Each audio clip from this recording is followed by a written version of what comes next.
Boa noite. A produção científica na Amazônia é um desafio para o poder público, organizações não governamentais e movimentos sociais. É um desafio também para as instituições de ensino e apoio à pesquisa. Quem está conosco aqui nos estúdios da TV Aldeia é o presidente da SBPC, a Sociedade Brasileira para o Progresso da Ciência, o doutor Enio Candotti. Ele participa da região regional da SBPC, que acontece em Cruzeiro do Sul. Boa noite, doutor Enio. Boa noite. Seja bem-vindo ao Ideias da Aldeia, é um prazer recebê-lo aqui. Prazer é meu. Doutor Enio, o senhor vem participar dessa reunião da SBPC, promove essa reunião aqui, reunião regional da SBPC, e simbolicamente na cidade de Cruzeiro do Sul, em função da Universidade da Floresta. A Universidade da Floresta tem uma proposta de unir o conhecimento das populações tradicionais, dos povos da floresta, com o conhecimento acadêmico. É difícil juntar essas duas coisas? O senhor que conhece como poucos esse ambiente acadêmico, é muito difícil? Veja, eu tenho a impressão que o ponto de partida é aprimorar o conhecimento acadêmico, que não é lá tão vasto assim, e também criar condições para que os conhecimentos tradicionais possam ser não apenas estudados enquanto conhecimentos, mas eles mesmos possam crescer e possam ser transmitidos. Alguns conhecimentos é importante que não apenas fiquem como um saber de uma pessoa, de um xamã, de um indivíduo, de um membro de uma determinada comunidade, mas que ele mesmo possa ser estudado e transmitido, e educado e informado para os outros membros da própria comunidade. Isso não é trivial. Eu diria, eu não quero transformar que um xamã deva criar uma escola para formar xamãs, segundo a nossa lógica. Eles têm a sua própria maneira de transmitir estes conhecimentos ao longo de uma relação que para nós é muito mais uma relação de mestre e discípulo, em que a convivência ao longo de 10, 20, 30 anos permite ao discípulo se tornar um xamã quando adulto. E esse é um processo que, se nós não procurarmos preservar, vai se perder, e será uma perda grave para toda a cultura, não apenas a nossa cultura, mas é uma cultura da humanidade. Então, eu acho que a questão mais importante é fazer com que estes conhecimentos tradicionais encontrem uma maneira de serem preservados nas próprias aldeias, nas próprias comunidades e, quem sabe, até contados para outros que não os próprios membros da comunidade. E aí sim começaríamos a buscar uma interação entre os laboratórios de pesquisa, assim como os conhecemos de nossas universidades, e determinados desafios, propostas, perguntas, sugestões, soluções que são dadas segundo este outro tipo de conhecimento. Eu acredito que procurar fazer com que a universidade se preocupe com os conhecimentos tradicionais procurem ganhar espaço dentro da universidade, é uma batalha muito complicada e talvez sem solução.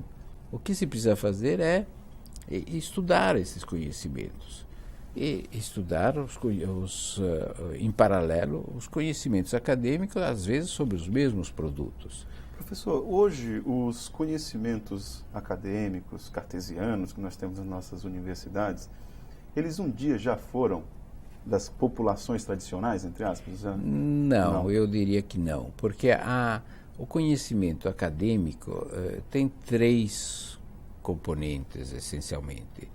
Ele precisa de uma linguagem para ser expresso, para ser contado a outros. Ele então precisa ser para ser ciência, ela deve ser ensinável, entende? E ela se deve referir a objetos da realidade. Ou seja, não é possível fazer ciência sobre imagens da fantasia ou sobre até mesmo sonhos, apesar de haver algumas teorias a respeito dos sonhos. Mas devem ser objetos que têm uma realidade concreta. Esses estudos devem ser expressos em uma linguagem, por vezes formalizadas, às vezes em matemática, às vezes não. E, sobretudo, devem ser ensináveis. Ou seja, você deve poder contar para outros o que você sabe e esta outra pessoa deve chegar às tuas mesmas conclusões, deve saber reconstruir com um mínimo de interpretação da linguagem, é apenas decodificá-la, traduzi-la. Os conhecimentos mais tradicionais dependem muito da interpretação, do modo, da maneira, do clima, de um ambiente, de quem o faz. A mesma coisa feita por duas pessoas diferentes tem resultados diferentes. Então, isso é importante, é interessante, tem a sua lógica interna, mas não creio que seja que a gente deva procurar comparar ou estabelecer uma relação que um é mais ou menos importante do que os outros. Os dois são muito importantes. E um não substitui o outro de maneira alguma. Às vezes há alguma interação, às vezes quando se diz o sapo X é rejeitado pela cobra Y, né, que quando engole, este é um fato que provavelmente há toxinas em jogo e essas toxinas são repelidas pela cobra. Ou determinados animais não são suscetíveis à picada de cobra. Isso é importante para saber como nós podemos desenvolver antígenos para a picada de cobra. Isso tudo são observações agudas, observações importantes para que você caminhe e pegue uma trilha de pesquisa. De lá para diante os caminhos divergem e aí não vejo que haja não é uma questão de métodos semelhantes. Correto. Professor, o senhor falou ainda há pouco que nós temos que nos preocupar com a preservação de alguns conhecimentos, porque caso esse tipo de conhecimento acabe, é uma perda para toda a humanidade, né? Como é que nós poderíamos abarcar essa ideia de que a perda de um determinado conhecimento no Vale do Juruá ou lá no Vale do Rio Jordão, por uma comunidade indígena ou de seringueiros, pode ser uma perda para um cientista lá da Inglaterra, por exemplo? Veja, eu nem diria que para o cientista. A preservação das culturas e das diversidades culturais é um dos alicerces da nossa da civilização, da sobrevivência no próprio planeta. Você não vai destruir as culturas milenares hindus da Índia ou da China, ou não vai destruir a cultura grega ou que seja mais recente a cultura italiana ou a inglesa de 1600, né? Então, todas elas têm um papel importante. Por que não deveriam ter um papel igualmente importante as culturas que foram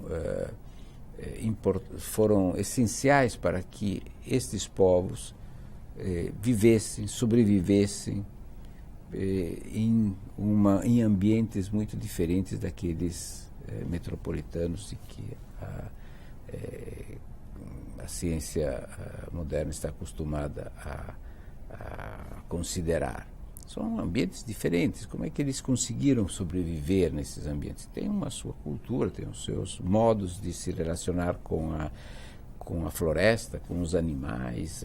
O olhar dessas pessoas para a floresta é diferente do olhar de um pesquisador, de um botânico.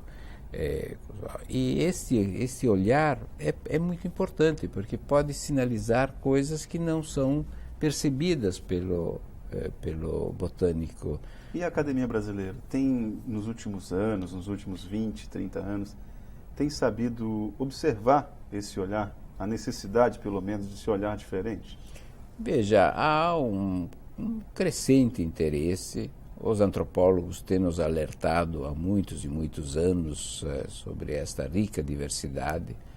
E os historiadores têm mostrado que há valores e há interesse em conhecer a história, que é um interesse que pode enriquecer a nossa própria maneira de conviver juntos e de viver nessa terra. E eu tenho a impressão que há, assim, um interesse genuíno de conhecer. Agora, não são desafios simples, porque exigem conhecimento da língua, exigem que as próprias comunidades encontrem os seus interlocutores, que possam contar para estrangeiros, né, o que eles sabem. Uma coisa é contar para as crianças, ou para os próprios membros da própria comunidade, outra coisa é contar para pessoas que não vivem a mesma realidade. Então é preciso, de alguma maneira, reinventar essas mesmas práticas, esses mesmos rituais e contá-los a outros. Isso talvez seja o objetivo da Universidade da Floresta.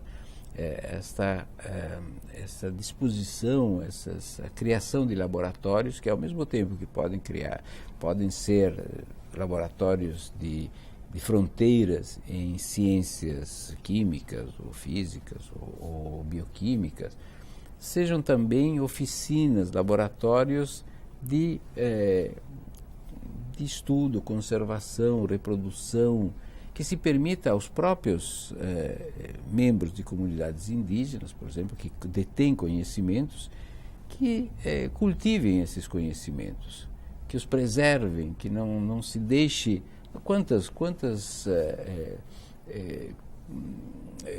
Quantos conhecimentos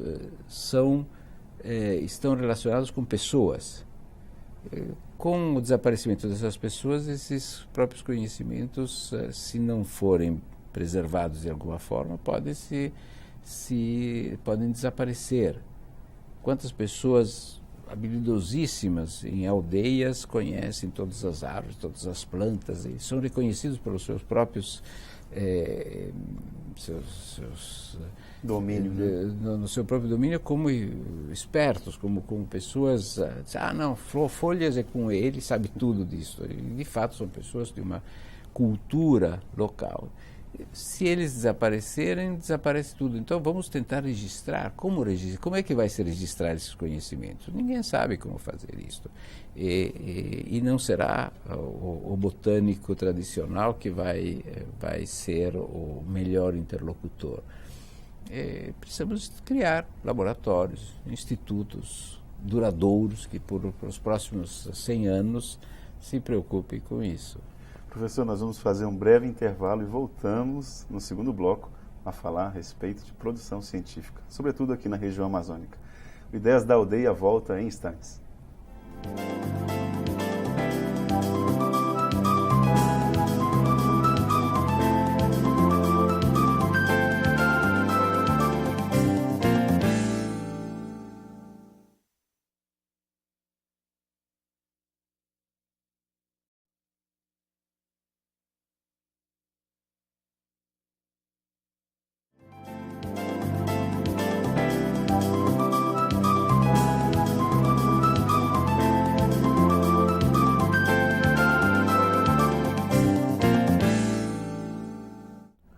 Olá, o Ideias da Aldeia está de volta e hoje conversando com o presidente da Sociedade Brasileira para o Progresso da Ciência, Dr. Ennio Candotti.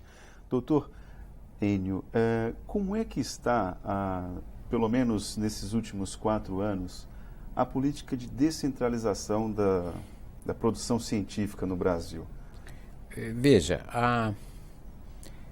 a política de descentralização é um mote sempre presente nos sucessivos programas de governo, mas a sua realização é recente. Eu acho que nesses últimos 3, 4 anos, programas que permitam uma efetiva descentralização do fomento à pesquisa foram implantados. O Ministério de Ciência e Tecnologia, o Ministério da Educação, o Ministério do Meio Ambiente, de Saúde, têm colaborado para isso. E vemos surgir possibilidades de realizar pesquisas e formar recursos humanos a nível pós-graduado nas universidades fora do eixo Sul-Sudeste. Então, há programas para a região norte, para a Amazônia, há programas para o Nordeste, há programa para o Centro-Oeste. E, sobretudo, se percebe uma compreensão por parte do governo de que devemos, para que a pesquisa científica, a ciência, possa florescer nestas regiões, é preciso que os jovens da própria região assumam essa tarefa. Não é possível imaginar o estudo da diversidade amazônica, cultural e biológica ou climática por pesquisadores que sejam contratados e venham de fora. Isso não funciona. Ou os jovens, ou formamos 50 mil cientistas que surjam, que tenham raízes profundas na região, que sejam desde já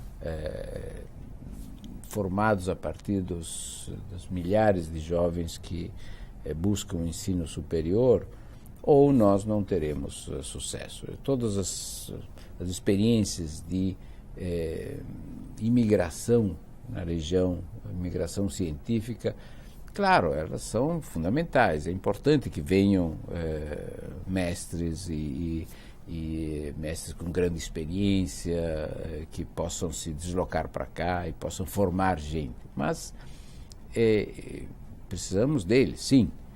Mas quem fará a grande revolução científica serão os jovens daqui, que bem formados, aqui ou fora, parte aqui, parte fora, mas que eles mesmos assumam a liderança desse processo. Mas, doutor Ennio, assim, em que pese os jovens, a juventude, está empenhada em querer produzir ciência, havia uma ausência do poder público em relação a isso, né? A gente não pode negar isso. Sem dúvida havia, tanto que, porque se apostava em um projeto de que ciência e tecnologia seria desenvolvida em poucos centros muito bem preparados para isso. Isso é verdade, que produzir ciência e tecnologia não é uma tarefa trivial. Por outro lado, ela exige gente. E se não se descentralizar os centros de formação, nós nunca teremos os cientistas em número suficiente para enfrentar os desafios que as realidades locais propõem. Então, produzir todos os cientistas no Rio ou em São Paulo e depois deslocá-los para o norte, isto era uma hipótese que não deu certo, não funciona.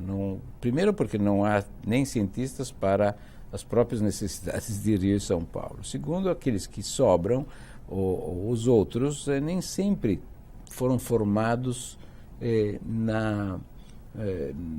no caldo dos problemas locais que eles devem enfrentar. e não é simples a adaptação das competências. Em relação a isso, doutor Enio, desculpe eu lhe interromper, mas aqui no Acre nós temos um bom orgulho. Inclusive, esse ano o Acre recebeu o prêmio FINEP de Inovação Tecnológica com a confecção de um fogão. Sim. E também de outras experiências na área de ótica. Mas o fogão chama a atenção por conta da produção de energia elétrica a partir da queima do carvão. A energia térmica transformando em energia elétrica. Claro, são problemas locais que devem encontrar soluções locais. Eu acho que isto já está consolidado. Agora precisamos ampliar isso. Não é simples a primeira formação de jovens aqui.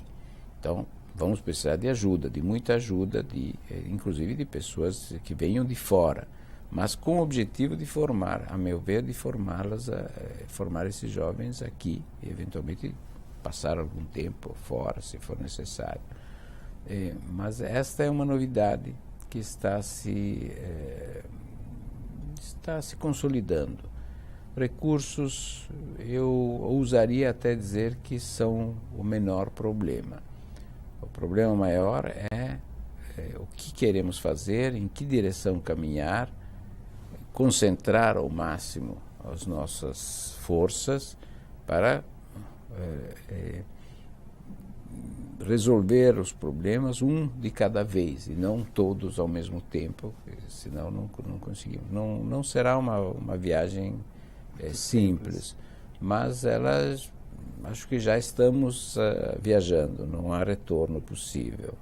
Professor, e em relação às vocações regionais, isso é construtivo, é saudável você ter, por exemplo, aqui na região amazônica, o que parece um pouco óbvio, mas eu queria saber realmente se isso é saudável. Aqui temos produção, nós somos excelentes em farmácia bioquímica, botânica, a Unicamp, a USP na área de médica. Veja, eu chegaria a dizer que é um equívoco grave imaginar que há vocações regionais tão claras. Vamos ver a questão em geral de problemas da Amazônia. Há problemas de comunicações, há problemas de transportes, há problemas de conservação de produtos naturais extraídos da floresta, se você quiser. Mas como é que você depois vai? Então a conservação mesmo há problemas climáticos, há problemas de engenharia civil. Como é que você constrói em áreas alagadas, por exemplo. Então a questão não é um desenvolvimento, você pode dizer, não, nós queremos desenvolver a bioquímica de produtos naturais. Mas para que floresça uma boa bioquímica de produtos naturais, você precisa desenvolver a engenharia civil, a transportes, em condições muito diferentes. Não estamos aqui, o transporte não se dá por rodovia.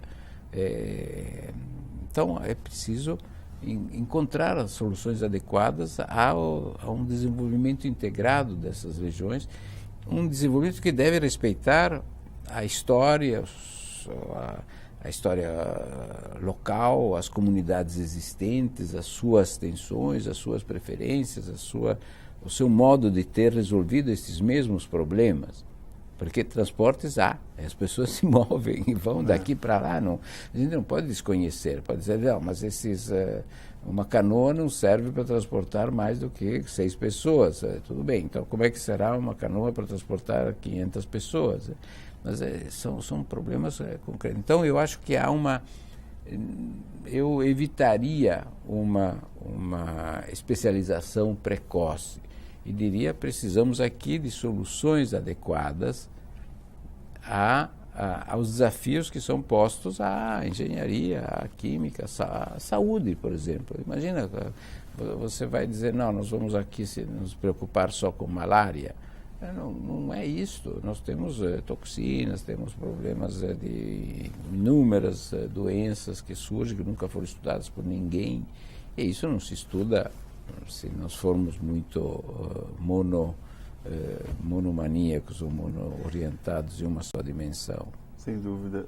Professor, em relação à política pública, a ciência como política pública e a ação do poder público, um exemplo bem concreto que nós tivemos recentemente foi o biocombustível, né? Um pesquisador, que não me ocorre agora o nome, ficou martelando, dizendo que aquilo ali era viável e tudo por bastante... Parente chama. Parente. Ele ficou falando durante muito tempo, que mais de 10 anos, e a coisa não andava. Sim. Aí agora, no governo Lula, resolveu estabelecer isso aquilo ali como uma política pública. O senhor, como pesquisador, acha que nós vamos diminuir o tempo do grito do pesquisador para a ação do poder público, ou, sei lá, da iniciativa privada? Isso vai... Não, isso continuará uma evolução lenta e crescente. O sucesso, me parece, do biodiesel é muito importante, mas eu ainda acredito que o principal desafio de conseguir oleaginosas com grande conteúdo energético ainda está por ser. Nós temos algumas espécies que são de boa produtividade. Tem o milho, né? O milho, por exemplo? Sim, aquele que usa a mamona, o milho, a soja, mas isso aí eu acho que nós passaremos para outra etapa, que é determinadas oleaginosas que tenham muito maior conteúdo energético, e provavelmente a floresta será terá respostas para isso, ou entender, porque não é que a espécie que você encontra, mas depois de manipulações, depois de tratamento, de melhoria, de estudos, você vai modificando a determinada produtividade de determinadas sementes, né, determinados. E aí é provável que haverá toda uma expansão do estudo e o interesse. Quem sabe a gente encontre na floresta outros produtos muito mais valiosos do que o metro cúbico de madeira, né? Bom, doutor Enio, eu lhe perguntei isso porque é um amplo leque de cobranças, tanto por parte do cidadão em relação ao pesquisador, à academia, em relação ao poder público também. Aqui nós temos, por exemplo, questão da água. A água aqui, nós estamos na Amazônia, mas a água aqui é um problema muito sério. E os pesquisadores vêm afirmando que nós devemos ter um cuidado especial da água, em que pese o poder público local ter consciência disso, mas a natureza tem uma resposta, assim, às vezes muito lenta, às vezes muito rápida e muito bravia, e a pesquisa, o poder público e a natureza formam um tripé aí, assim, que parece que às vezes não se comunica muito bem, né? Não, é que as competências não se criam de um dia para outro. É preciso, para formar pessoas capazes de estudar a água, demora 10 anos. E não há atalhos. E não há conhecimentos prontos que possam ser pegos nas prateleiras e aplicados.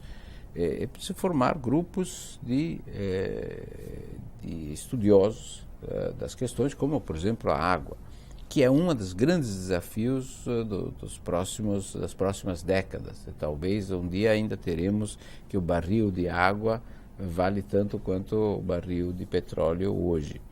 E nesse momento perceberemos que deveríamos ter começado antes a estudar a questão da água e olhar para a água com uma lupa e com atenção devida.